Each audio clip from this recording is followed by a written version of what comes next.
Welcome to our webinar on getting the most out of your online travel content. My name is Andrew Rufner of Omniscient Technologies, and I'm very pleased to be here with you today and our esteemed speakers, Sam Weston, David Gardner, Tiago Baraldi, and Greg Duffel, who are joining our webinar as guests and panelists today. The webinar today is structured in two parts. In the first part, I will talk about the different types of online content in the travel industry, and we'll discuss segmentation and offer views on where and how we can extract more value from what is largely considered to be low-value content. The second part of this webinar will be in the form of a panel discussion with Sam, David, Tiago, Greg, and myself sharing our views about online content and giving us insights from an industry perspective. Sam will kindly act as moderator. For the panel discussion, we would like to encourage you to send us any specific questions that you have through the question box, which is in the control panel on your GoToWebinar client. We will do our best to try to answer those during the panel discussion, and if we can't, then we will provide them later on as a frequently asked questions as a follow-up of this call. For everybody's just make sure that you understand that this webinar is being recorded, and this recording will be made available after this call as well. Before we start with the presentation, let me briefly introduce you to our guests. First of all, we're pleased to have Sam Weston here with us, who will take the role of moderator later during the roundtable discussion. Sam is editor of the hotel and travel marketing community, HotelSpeak, and a passionate hospitality industry professional. Besides being the editor of HotelSpeak, Sam is also marketing manager for the creative and digital marketing agency 80 Days. Our first panelist, David Gardner, is managing director of 80 Days, specialist in luxury travel and hospitality, working with over 500 hotels worldwide, including various Carnation hotels, the Ritz, the Goring, the Doyle Collection, and many more. 80 Days build and market beautiful websites that work harder. Our second panelist, Tiago Baraldi, is product manager at GTA and has 10 years of experience in the online travel industry. Before joining GTA, Tiago previously worked with content and localization at Expedia and Booking.com. And last but not least, Greg, our third panelist, is an innovative and highly accomplished travel and technology entrepreneur with 30 years of global experience. Greg held the position of CEO, president of Pacific Asia Travel Association. He was the strategy and business development manager for the travel arm of Emirates, NATA, CEO of Bangkok-based DMC, Indochina Service Travel Group, and general manager Worldwide Network at Thomas Cook Group, as well as regional director Asia Pacific for Budget Rent-A-Car. Greg currently mentors and advises a number of startups. With the introductions being done, let me jump straight into the presentation. In terms of the agenda, what we've prepared today, following the introduction, is a quick introduction on Omniscient Technologies, just so you know who we are and what we do. That will probably help you also understand where we're coming from with the presentation and the content that we're going to be talking about in a minute.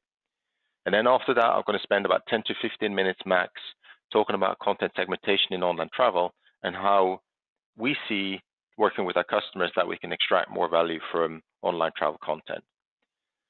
This short presentation will then be followed by roundtable discussions where I said we're happy to take your questions, and hopefully that will be the most meaningful part of this presentation. All right, with that having been said, let's move on and provide a quick introduction to Omniscient. Omniscient's been around for a while. We started in 2007, and we are a leading provider, legally global provider of specialized and highly scalable language processing, machine translation, and machine learning solutions, covering more than 550 global language pairs. Language Studio, our platform, our core platform that we use to provide the services, is a highly versatile technology platform, which is fully programmatic, provides a variety of technologies for machine translation, a rich API, and all of the capabilities to manipulate language, enhance content. And as such, it's an ideal platform for localizing and enriching online travel content.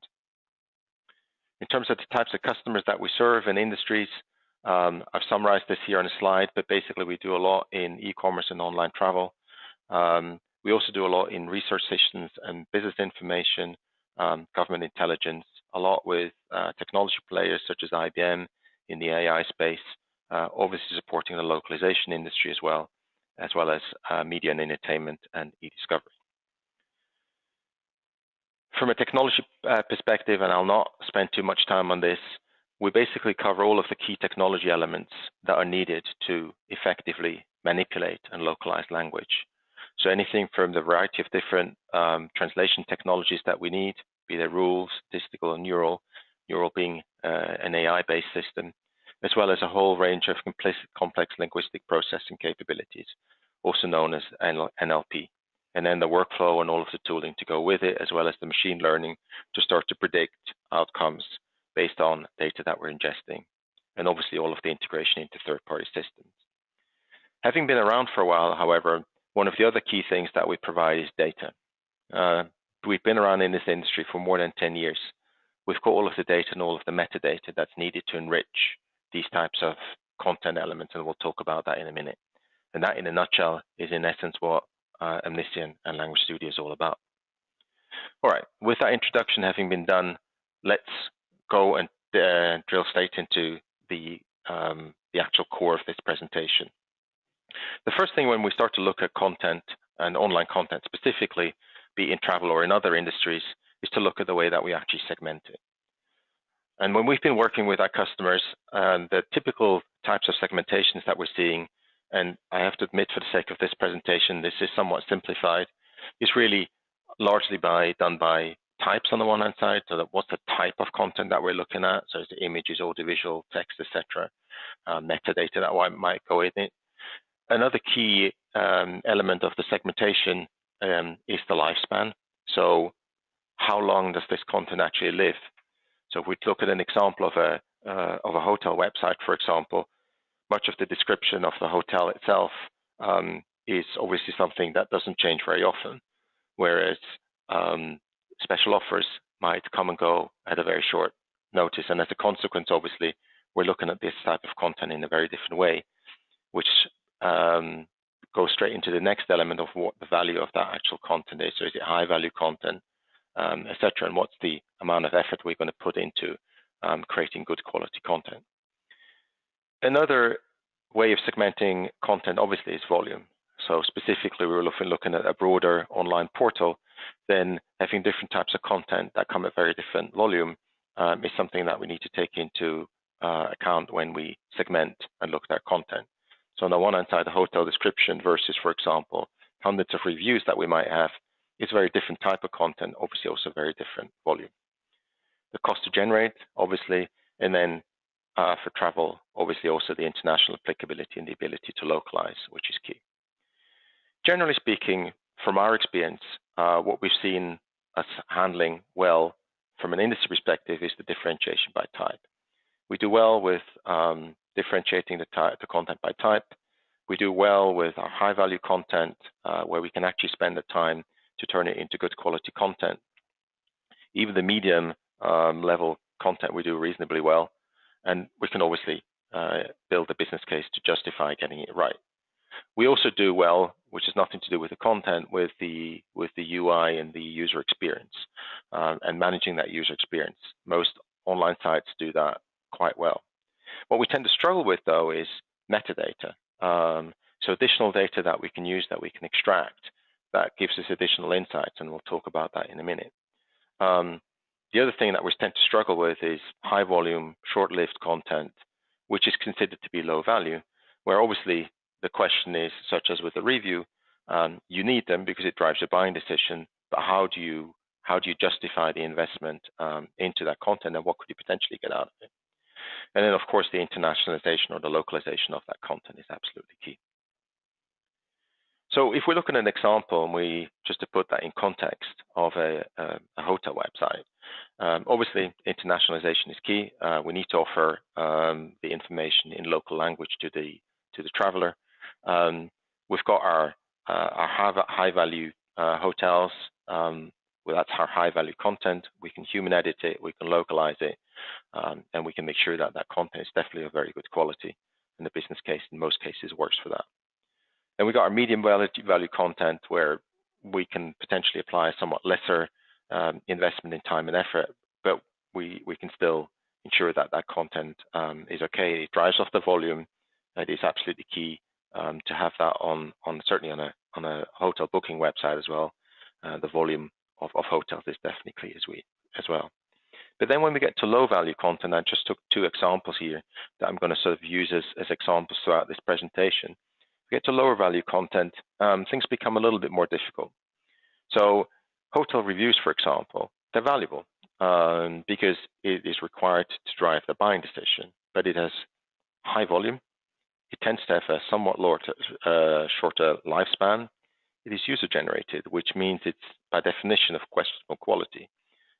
You might have somebody providing a review in English who's not a native English speaker, and we'll see an example of that later on in the presentation, which basically means that the localization effort all of a sudden becomes questionable as well, specifically if we do it with machine, as to how we're going to get good quality out of it.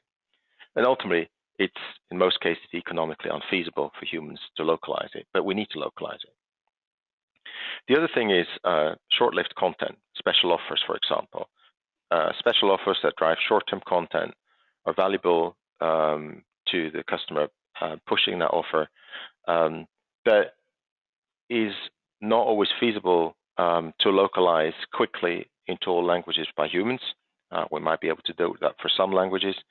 And it's also sometimes difficult to put that onto the more structured sites that some of the online providers have, where it doesn't really fit into what has been a well-designed structure, but leaves little room for these types of more dynamic content elements. So the question really is, how do we extract more value from this type of content? So coming back to where we started, we basically got three roughly categories of content. We've got high value, low volume, which is in the example of a hotel booking website, which I'm going to use as a sort of an example throughout this presentation. We know exactly how to handle it. We can tag it with a rich metadata, and the effort is definitely justified. Medium quality, we've done that for a while as well. In most cases, we know how to deal with it. So the medium value content, we're generally doing quite well as well. And then the biggest challenge really is what we consider to be low value. So smaller hotels, the descriptions of it, and localizing it into multiple languages, special offers, reviews, social media content, etc. So the question is, how do you typically deal with that? In most cases, the only way to deal with it is by machine. That's the only economically feasible way. And a lot of people then turn to cloud-based platforms such as Google and Bing, which do fine for providing us with a gist translation, but don't give us any control over the process and don't give us any additional metadata, which is one of the areas where we can start to make a difference and actually get a lead if we apply it correctly. So how do we capitalize on this lower value content? As I said, the content typically has got a number of challenges associated with it. Volume, you saw in the introduction, one of our customers is a TripAdvisor, for example. The amount of volume that we get on reviews on a daily basis is very, very significant. It's basically hundreds of thousands of reviews a day. So there's definitely no way to do that by humans, and certainly not in an economical way. The second question is, if it's lower value, how do I justify the budget of the investment? So that, again, is sort of a combined challenge that we tend to have with this type of content. It's free form, so there's no structure to it. Most good websites will build quite good structures around the content that is supposed to be posted. Here we've got free-form content. And that free-form content also has got a number of additional content elements in it that we actually need to deal with. So, for example, if I'm looking at a hotel review where actually somebody's mentioning, for example, that they had a meal that was really cost-effective for $10, and that's in US English, and I translate that to German, unless the dollar is converted to euro, it's not really meaningful for the local audience. And it's obvious that we haven't made an effort to localize it well. So recognizing these kind of content elements as well and dealing with them correctly is another thing that we want to do throughout or with this type of content, which is not easy to do. They have questionable quality. As I said, this is user-generated content, so we will have grammar errors and a number of other issues with the content. And as I said, I've got us an example later on in the presentation. And it is generally more of a data processing than an editing or localization project.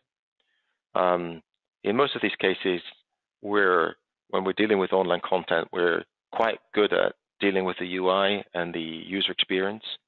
We're very good with dealing with the localization, but the actual data processing of lower value content is something that sometimes tends to fall by the wayside, even though it does offer a lot of value. And most of the existing localization departments or LSPs are not really well equipped in dealing with this kind of an initiative.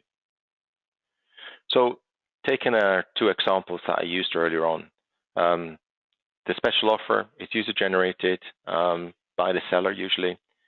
That means the quality is more controlled and it's generally a lot better. Volume's not that high, so we can make the effort and the cost of localizing it.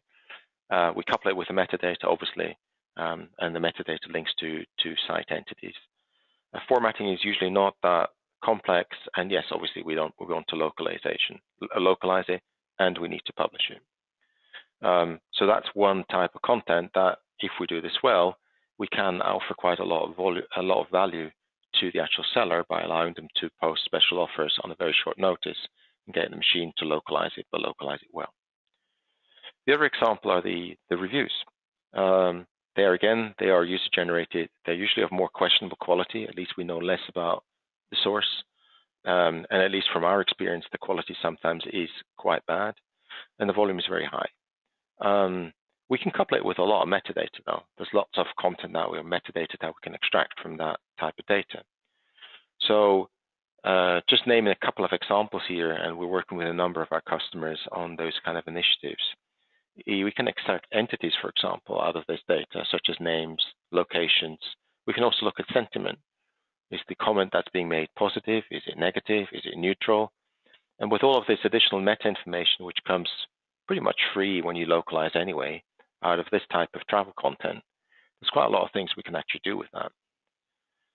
The formatting is more complex because we need to recognize entities as well. So as I said, entities, for example, as locations, as names, as currencies, etc. We need to recognize them in the content, and we need to mark them up and deal with them accordingly. So again, using the currency example, if we're translating content from US English to Thai, for example, we definitely don't want to show US dollars in the Thai translation. We want to show Thai baht. So there's a additional conversion that needs to occur automatically there as part of the process. We do want to localize it because it obviously supports and drives the buying decision if it's positive. And we don't necessarily want to publish it all. And that's a big difference between other content and this type of social media content or hotel reviews. Let me explain. Because of the volume of the content that is so high, in many cases, we got quite a lot of reviews. That means by definition, if I'm localizing with a machine into a different language, I will, if the machine is set up correctly, the machine will let me know how good the source quality is and consequently how good it thinks the translation is. So if we, for example, get 150 reviews for a particular hotel, if we drop 10% because we know that the source wasn't that good and therefore the translation isn't very good, that's not really that much of a problem. We don't necessarily have to publish all of the 150. We just need to have reviews. So we've got other options here with this type of content as well, in the sense that we can actually have the machine give us recommendations on how good the content is and potentially drop part of it, which is not true for most of the other content that we have. So taking an example to sort of close off on the subject. This is a random sample that I took out of a hotel review from TripAdvisor. And there's a number of issues. First of all, on the review, by the way, is in the top left corner. So if you read through this, there's a couple of issues that you will find. First of all, you will find there's a mix of languages. Obviously, if you're trying to localize from language A to language B, a mix of languages is not necessarily ideal. The other thing that you find there is that the grammar is not very good and there's misspellings. Now, with some of the misspellings like capitalization errors, etc., machines can typically deal with that quite well. So the fact that Bangkok was not capitalized in this review is something that we can deal with. Other grammar errors will lead to poor translations. But the localization is only one thing. So this one we could, for example, localize and it might come at the other end with a poorer score and we could elect to discard it and not publish it. The other thing that I did on this type of content is, and you see that in the right bottom corner, is I ran sentiment analysis on it. That's another thing that we can do with this type of content as part of the localization. And obviously, as you would guess from the title of this review, the sentiment is quite positive. However, getting sentiments for particular hotels or even chains is quite interesting because it will allow me to understand the average, it will allow me to understand how well they do, it will allow me to understand differences between different locations and what the feedback is in general. Just is it positive, is it negative? Here in this particular example, you see you get a score between 0 and 1, and that is something that we can use as metadata, which is quite valuable. It will allow us to take decisions on what we might want to do with these particular hotels.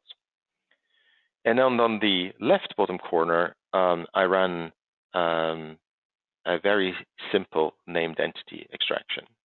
So named entities can be a number of things. They can be, as you see in this example, they can be names, they can be locations, they can obviously be things like currencies, they can be a variety of other things that we can define. In this particular case, the only thing I was looking for is names and locations, just to keep it simple. You see the machine recognizes the names quite well, and it also recognizes the locations. Now, the names in this particular example are probably not particularly useful, but the location is. However, you might also find reviews where people are talking about not only the hotel itself, but what they actually did as well. So they were in Bangkok, and they visited, they did a trip up to or down the river, and they went to a particular location, and you might see that mentioned in the review. Now, if we start to run this type of analysis on hundreds or thousands of reviews, what we will find is what people are typically interested in doing when they are in a particular location. And again, that is quite useful information for us to understand because it allows us from a commercial perspective to decide whether we want to actually do something with this additional information or whether we want to, in the case of a hotel website, whether we just want to feed it back to the actual hotels that put their content up. Let them decide whether they actually want to do anything with that type of information. But what I'm trying to show here is with this type of content that we generally consider to be lower value, there's quite a lot of useful information that we can get out, and this is only one review. So if you consider taking this and run it through thousands and thousands of reviews and start to correlate it, all of a sudden you'll see quite a number of interesting trends, which are quite useful. So to summarize, it's quite interesting from our perspective, being a technology company and working in this space, to see how things are changing and have changed in the last couple of years. But basically what's obvious is that most online travel sites require localization of content. And only recently, the discussion has really started to looking at what we consider the lower value content and looking at other ways that we can extract value from it rather than just trying to translate it. First of all, trying to translate it well, but secondly, obviously, trying to get additional data out of it. But doing that well is really a data processing task. It's not a localization initiative, and that's part of the journey that we'll need to go through if we really want to start to extract value from this content. So working with a number of our customers that are a little bit more advanced in this space, we do start to see a number of initiatives coming online where customers are trying to start to look at other value that they can generate from the content that they have. And it's quite interesting to see what kind of insights that the content actually offers. All right. With that, I close the presentation and hand over to Sam to take over the panel discussion. Thank you very much. Thanks, Andrew. I think that was really interesting, and hopefully those listening in as well find it quite interesting too. I'm sure it got a lot of us thinking, just how can we be using data to really feed our content strategies moving forward, and certainly how can we be using it creatively as well? Because I think there's a lot of raw data there available. But how do we make the most of our content with it? As Andrew mentioned, we'll be taking questions through the chat panel on the webinar there. So fire questions into there, and we'll do our best to answer. And if we can't answer them just now, then as Andrew mentioned, we'll follow up in an FAQ afterwards.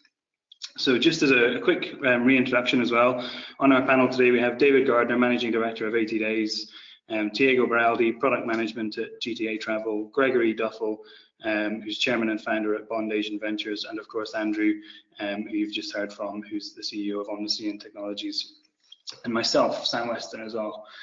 So I think perhaps just to kick off the discussion, because I think people are still processing the presentation. I think from my perspective, I'm just amazed at the volume of data that exists in the industry, and I think it can be a little overwhelming at times just to kind of get your head around it all. Andrew, you kind of proposed a sort of approach there to dealing with the volume of data, and perhaps that it's not being mined to its full kind of potential. And would you say that's kind of true? And who should be concerned about this? Well, I mean, that's correct. I mean, this is something that is starting to evolve, but I think the parties that have got a lot of data, the larger players, should be concerned if they're not really mining this data yet, because others will.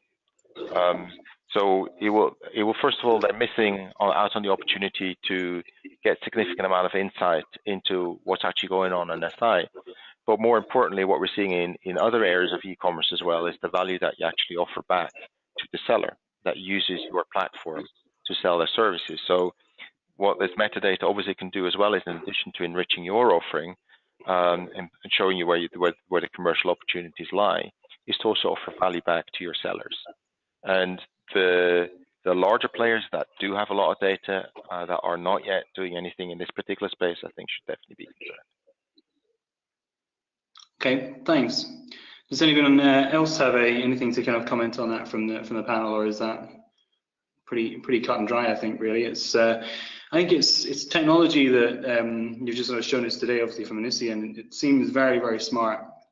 And that ability to kind of slice and dice data, vast volumes of data, it does seem like it's a little abracadabra. Is it actually feasible to kind of do that now? And how do people get started with that? Andrew, that's probably another one for you, I guess. Yeah. I can understand that. It sounds a little bit like abracadabra, certainly if you're not very involved with this kind of technology. But actually, most of this technology is here today. So we've got all of the NLP capabilities today. We have got all of the machine translation capabilities today. We've obviously been talking about big data analysis for years, and that's been around. We've got more AI-based translation systems online. So we've got all the basic technology available to us. The question really is, do we also have the skills on both sides of the table to have a meaningful conversation? Because as a technology player, you can obviously advise to a certain extent, but the customer really needs to understand as well what kind of value that they can potentially get out of it. And having those skills the other side of the table is obviously just as important. Absolutely. I guess it's moving beyond it being a kind of buzzword and actually, utilizing this big data as much as you can. I guess there's probably, fair to say that there's perhaps some things holding back people from kind of making that move. Maybe it's a mistrust of the data or kind of a lack of time, I guess, to analyze it. But I guess tools like this exist to kind of speed that process up. Yes, they do. I mean, it's definitely a good question, and it obviously it's not like a simple yes or no answer. It depends on the question that you're asking. So we'll need to segment it and look at what specifically that you're looking at. We'll need to obviously also look at the different types of languages. Certainly, if we're looking at a more global approach, different languages have got different issues as well. But the technology is definitely available.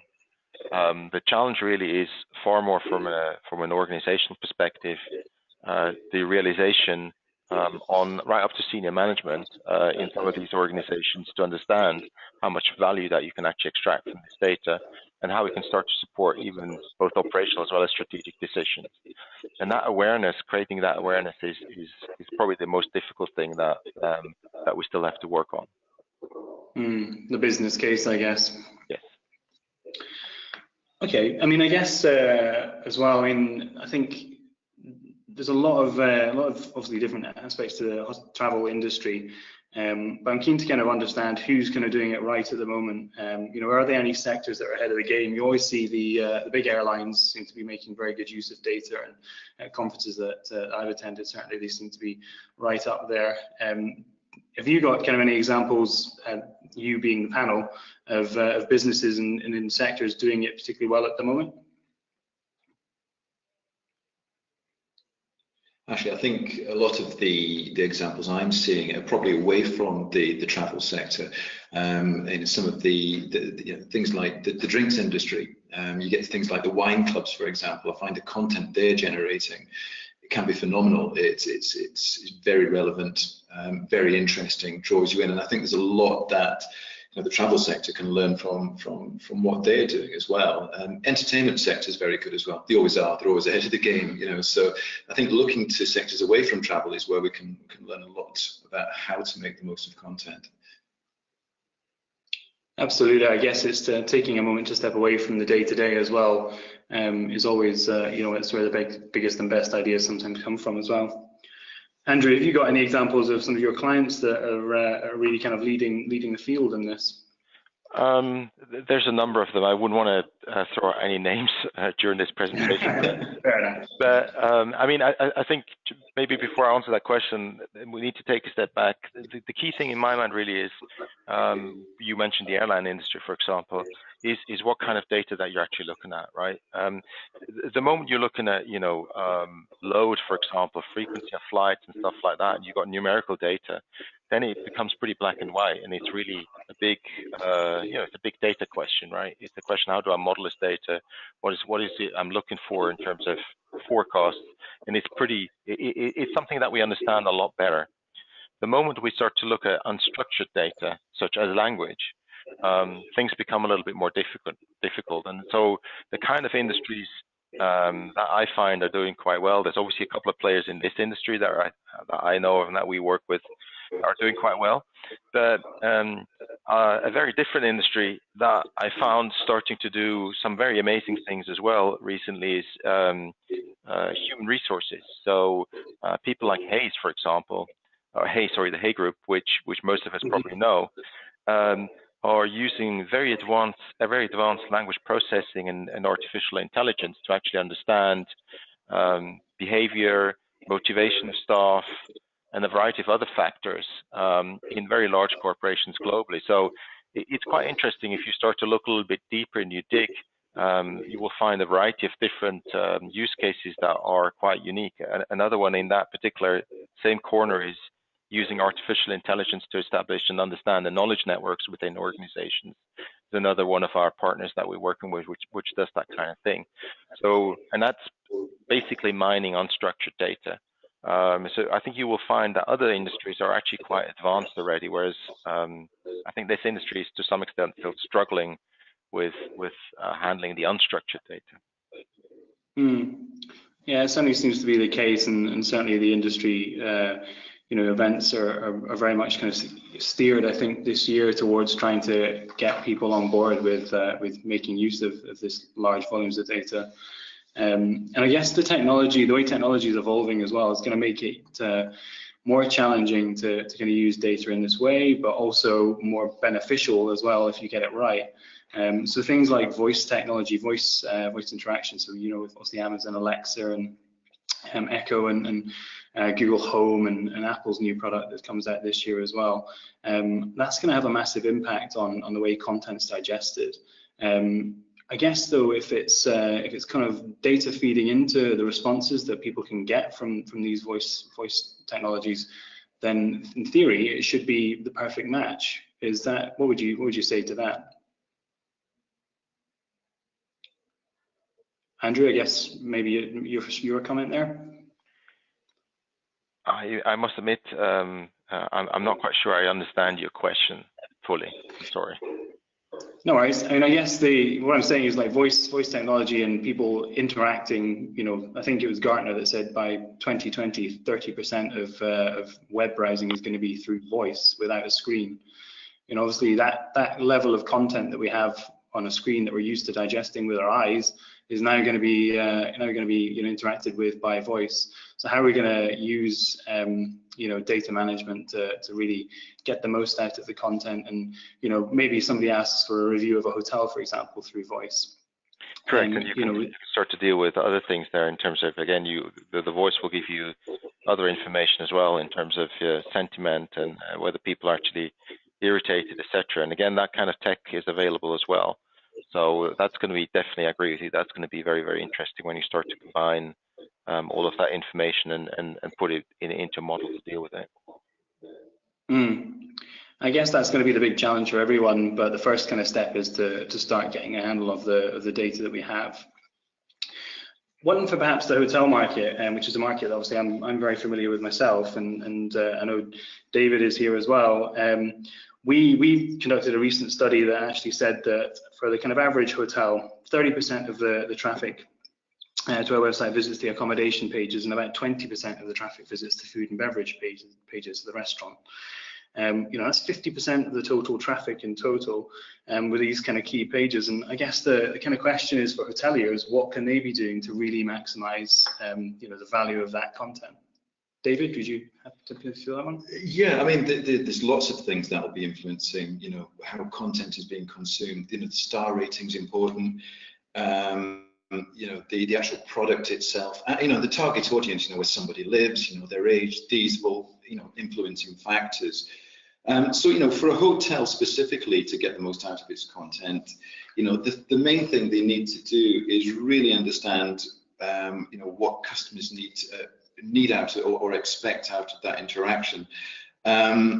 So I think one of the first things you need to really understand is the stage of a journey that a guest is on. So for example, somebody coming to a hotel for the very first time, they're very much in that research phase, and they just really ultimately at that first visit want to feel good about the product. So this is where the content can help by conveying the benefits, the points of difference, the value messages, and by comparison, if you're at the end of the journey and you're looking to make a reservation, then it's all about reassurance. It's is it clear what I'm getting for the money I'm about to pay? Is the price right for me? And also the security messages that will come out of the content. So that's important. But in addition to what the customer wants is also the business need aspect of it, which features here. And obviously the customer's want and the business needs don't always fully align. So this is where you can use content to support the business needs. So for example, a common situation we find ourselves in is the customer saying, look, we want to sell more suites. We're selling plenty of accommodation, but the suites aspect needs to be higher. So one simple way of doing that is actually just looking at the content and splitting it into two, rather than having all the accommodation in one section, having rooms and then having a suite section. When you then drill down into that information, actually just making sure that the benefits are clear, who it's aimed at. It all sounds really good common sense stuff, this, but actually very, very few people are doing it. And the final thing I'll probably just add in there is the relevance factor. Content won't work unless it's totally relevant. If you're talking to a hotel event planner, they'll be looking for certain types of information like the terminology and how you will help them help their clients. Whereas somebody who's making an inquiry about a long-term booking from the Far East want to know more about the proximity to main attractions, transport, early arrival, and the language, all of these types of things. So you need to make sure they are all relevant. So the more relevant your content is, the more effective it will be. And I guess it's about using the kind of tools that are available through things like Omniscient Technologies to kind of drill down into that data. So when you've got somebody that's looking at suite pages, then maybe present some suite reviews and obviously getting down into the metadata reviews to understand exactly who's kind of visiting your site. And if you've got somebody that's logged in and they're from the Middle East and they're perhaps more likely to book a suite, then your content starts to change dynamically accordingly. Precisely, yeah. Again, feeding in, feeding in from external kind of sources. Okay, great. I mean, I guess that all sounds fantastic in theory, and I'm sure we'd all like to spend a lot of time, focusing on that. Time being the operative word there, I guess it's quite a challenge to sit down and assess our content and produce kind of content strategies, and actually just in that terms of production side of things as well. Diego, you're heavily involved with that, obviously. I think at GTA Travel. How would you? What tips can you kind of give marketers, I guess, to be more efficient with their kind of content production? Yeah, I can talk about that. In the hotel business, we obviously have high volumes, and I work with OTAs, but have hundreds of thousands here.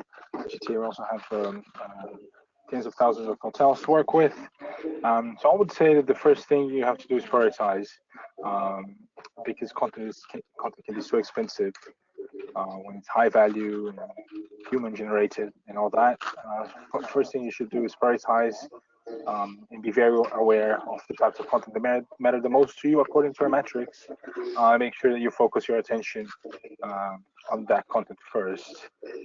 Second tip is we should standardize. I think Andrew mentioned that early in the presentation, but it's very important to standardize to make the life of your editors or whoever is creating your content, be it generated or not, easier. So come up with standards, templates, boilerplates, guides, because as Andrew mentioned, the most daunting thing is a blank page. So the more you standardize your content, it's going to make it easier not only for those creating your content, but also for your audience, because they'll get used to it and they'll know how you present the information. Is going to be easier for them to navigate as well. And finally, use automation. Do leverage all of the technologies that are appearing now, and use automation to cover all of your low-value content, all of your high-value content, and also generate a starter content for your high-value stuff that's going to get reviewed by humans. I noticed that throughout this webinar, we're talking about human reviewed rather than just human created. That's because starter content at this point can always be machine generated. And I think it's worth mentioning that that doesn't have to necessarily be a super complex thing. It doesn't have to always have to do with the more complicated parts of generating content have to do with sentiment analysis and reading natural language and natural language processing. Those can be very complicated, but we can also do a lot just leveraging structured data that we have, attributes that we have about our offers or products. All of that can be turned into generated content, and it may not be as complicated or daunting as at first. Yeah, those would be my tips. Great pointers there. Thanks, Diego. I guess as well, what sort of percentage of the time and how much time are you kind of spending in that upfront sort of setup then of kind of trying to automate as much content as possible and trying to kind of set it up so that you've got all this dynamic content coming in all the time? I think a good amount. You definitely should spend a lot of time in this standardizing your content, because everybody's able to do that.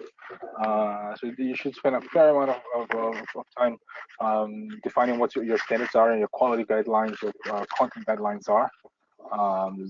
And if you do have a large volumes that you have to work with, it's worth investing early on in the automation of that content, because that definitely pays off well, you're going to save all this money instead of manually writing content for thousands of products. It's going to be worth your while, because then you're going to have a system that can generate that for you and translate that for you, which is where the real savings are. Great, thanks Diego. I guess a question for Greg as well, actually, because I think, again, obviously we're talking about massive travel brands, we're talking about hotel brands, and obviously that goes around the world and outside of our languages that we're perhaps used to speaking in and writing content in. Creating a localized content outside of your kind of natural language, your native language, must be quite a big challenge. Greg, do you have any kind of experience of working on large projects like this, and any pointers for the audience? Thank you, Sam, and a note to Andrew. Good presentation, Andrew. You raised a number of issues, and here in Asia, I think it's the world population, 2,000 plus spoken languages here, and English is only spoken by 17% of Asian people. So exactly as you said, Sam, there's the need to have multiple languages in your content, and it's not just the content you're producing. Remember in the travel, one of the challenges as a travel industry, we have content silos. At the booking side, we might have a booking engine in Mandarin. However, when the client books a hotel and arrives at the hotel, very little of the content in the actual hotel, menus, check-in cards, in-room menus, a lot of that is not in Mandarin. So we fail miserably at not actually completing the entire terminology Andrew picked up before and said the content journey. We only have part of the content journey in a language that the customer is used to. And so that we really break the customer cycle by not giving them a full cycle of having their language available right throughout their journey. And that's a big challenge for the industry. And also, of course, a big opportunity for the industry and people like Omnicient to offer services and technology that could help bring all these components of the industry together in a common language, no matter what the customer is speaking. And I think the biggest shift in content that I've seen in the last couple of decades is from the time when we, the industry, produced all the content and we were the experts in content. But nowadays, with social media and our customers carrying content devices, our customers are creating more content than we are, and we're not bringing that content into our hotels. We're not bringing that content into our airlines facilities. And there again lies a great challenge and an opportunity. And here in Asia, with just so many diverse cultures and languages, we see it every day with very badly translated menus with funny names and everything. But it's a very serious issue, and it's a great opportunity for the industry to actually try and capture this and make the content journey a complete cycle for our customers. It's great thoughts, actually. I think it's quite a challenge as well when you've got luxury travel brands trying to maintain a very strong brand presence, and it's fine to be able to do it online, but once you actually get to the hotel, there's an expectancy that you'll kind of maintain that as well through translation and making sure that your guests are well accommodated for. And I guess one of the biggest kind of battles as well is a lot of these luxury travel brands have very strict brand guidelines, and they're very cautious of things that automate and automate technologies as well. Certainly in my experience, that's the case. Can these sort of technologies kind of account for different brand writing styles, different tone of voices? Obviously I think it's a commonly known quote, your brand is whatever your customer says it is. It's not what you think it is often. So how do you kind of account for all these different sources of information, and how do you kind of maintain that brand on a website where you're pulling in content from so many different sources? I guess Andrew, is there sort of fail-safes built into the sort of technology so that you can kind of filter out certain language, certain terms, and kind of accommodate different tones of voices? I wouldn't necessarily call it fail-safe, but it is definitely something you can do, and it's sort of what I was trying to aim at in the presentation when I talked about using sort of the cloud providers, which are doing a great job in providing typically a GIST translation versus the system that is tuned to your content. So typically when we work with these kind of initiatives, we actually spend a lot of time, the same as you would do when you generate the sites for your customers, to get the right terminology in there, get the right writing style, etc., make sure that the machine actually knows how to mimic that writing style as well. That's obviously an effort. That doesn't come for free. That's something that you need to do up front, but the results can be quite impressive. The other thing obviously is terminology. You don't want product names, location names, etc. misspelled. You want that all correct. So you definitely need to do terminology work as well. But if you actually make the effort up front to do that, then the quality can be quite remarkable. Just you mentioned there obviously the kind of quality, and you mentioned it in your presentation as well, the quality of reviews, for example, review content, and I guess it's the same when you think about social media content as well. There's a various, very different level of quality across all the different channels, and different lengths of content as well. Social media is even more challenging, because with social media, you've got, most of it, we've got emoticons, we've got abbreviations in there, we've got a number of things in there, which first of all break the fluency of a translation, and secondly, even if a human translator needed to translate that, and secondly, obviously, you need to understand the local. The local culture. Greg sort of, I think, was talking about some of the challenges in Asia, for example. The way that people use emoticons and abbreviations in Asia is very, very different than the way we would use them in Europe or we would use them in the US. And if you don't understand those, and you don't know how to translate or even transliterate those, then obviously the output that's going to come out the other side is garbage. And that's where that's a challenge with machines in general, is that there is no such thing as a black box and a quick fix. Even though we all got used to Google Translate and Bing and tend to think, hey, this is all great. But if you ultimately want to get a good quality out of it, and you want to deal with those kind of abbreviations and locations and names and etc. accordingly, you need to make the effort. It's possible, but you need to make the effort. We just need to move to a universal language, and then it'd be a lot easier, but I think that might be quite a challenge. Okay, I guess we're quite sort of tight on time, so if there is any burning questions out there, then please do pop them into the chat window for us to have a look at just now.